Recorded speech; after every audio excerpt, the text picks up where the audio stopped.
June 2025 English এবং বাংলা ভার্সনে প্রতিদিনের মতো ডেলি কারেন্ট অ্যাফেয়ার্স নিয়ে তোমাদের কাছে হাজির হয়েছি।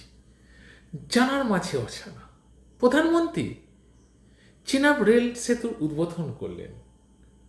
এর ফলে কি হলো? বাণিজ্য, পর্যটন ও অর্থনীতির প্রভূত উন্নতি ঘটল। জাতীয় খবর এটা। আন্তর্জাতিক খবর কি? জাতিসংঘে 2026 এবং 27 মেয়াদের জন্য নিরাপত্তা পরিষদে 5 জন অস্থায়ী সদস্য নির্বাচিত। কারা তারা?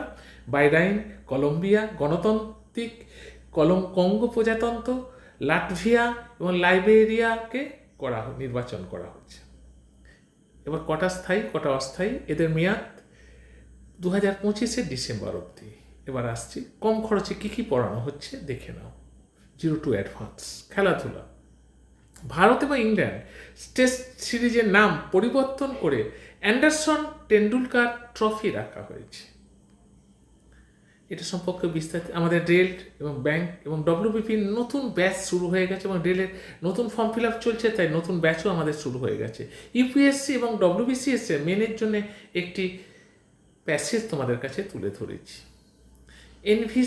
এনভি স্টেটস ইন্ডিয়া 2025, পরিবেশ ভারত 2025, এই সম্পর্কে একটা রিপোর্ট তোমাদের কাছে আমি তুলে ধরেছি। এর মূল বিষয়টা বলে দিচ্ছি, কারণ ডিটেল বলতে গেলে তো যেহেতু শর্ট রিলস, সেজন্যই সময়টা ভিডিওটা দেখে না। ইংলিশ বাংলা দুটো ভার্সনেই দিয়ে দিয়েছি। কি পয়েন্টটা দেখো, দেখে না, তাহলে বুঝতে পারবে।